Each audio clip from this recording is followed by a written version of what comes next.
Tudors is about King Henry VIII and his court, young King Henry VIII and his court, rather than the popular image of the, fat and very, very ill Henry VIII, which is which one often sees in portraits. It's focusing on the younger version of him and his friends, his court, and the beginning of what we know as of Henry VIII.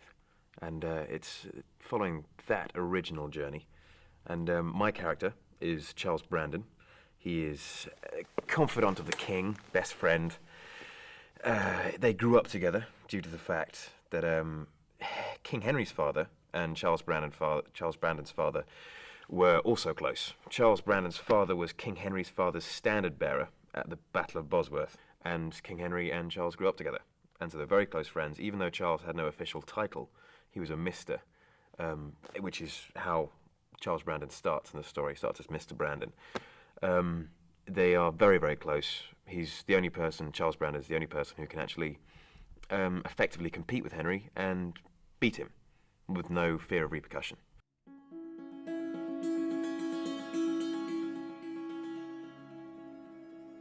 I mean, he really can't keep his dick in his pants. He just, excuse me. He loves women. He chases them all over the place. As one of the lines go, one of Margaret's fantastic lines, he can love for, a year, a month, a day, an hour, and then that's it. And he'll love fantastically for that period of time, and then move on. Charles has pushed it too far. Normally, he had pretty much free reign wherever he went in court. He could say whatever he wanted to whoever he wanted. And because he's King Henry's best mate, no one can touch him. But with Margaret, he just went too far, because he marries Margaret, and again, without asking Henry, which is the most important thing. He marries into the royal family without asking Henry, and also had potential for causing a political disaster.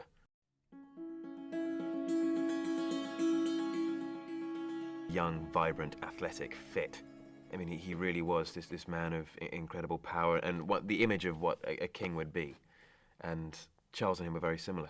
Played sport all the time, hunting, jousting, so sort of a great camaraderie. It's like sort of a rugby team or something. You're always competing with each other, but it's on a far more deadly scale when it comes to jousting, for example, which was a blood sport. You could quite easily die, and you're charging each other on enormous horses with huge amounts of armour on and a great big stick in your hand. You've got to be careful, because you really don't want to knock the king off, because you're threatening the royal line. You're basically making a personal attack on the king, so everyone deliberately lost to him.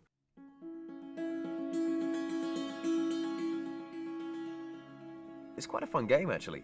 When the tutor came over to train us, it was really interesting. It's like a cross between squash and tennis, and it's a fantastic sport. You're playing off the walls and everything, and the whole point is, instead of playing tennis where you're supposed to get it past someone, the whole point is to play it so it bounces on the ground, then off the back wall, and then as close as possible to the back wall, because that's a point, and then you have to. They can only get a point if they beat that mark close to the wall or something. It's quite complicated to begin with, but a very fun sport. It's not about power at all. It's about control and spin, lots and lots of backspin on every shot.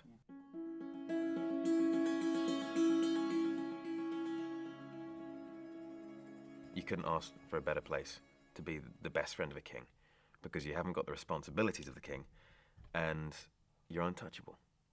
And people will always want to get into your favour to oust other people out of court, because you've got the king's ear.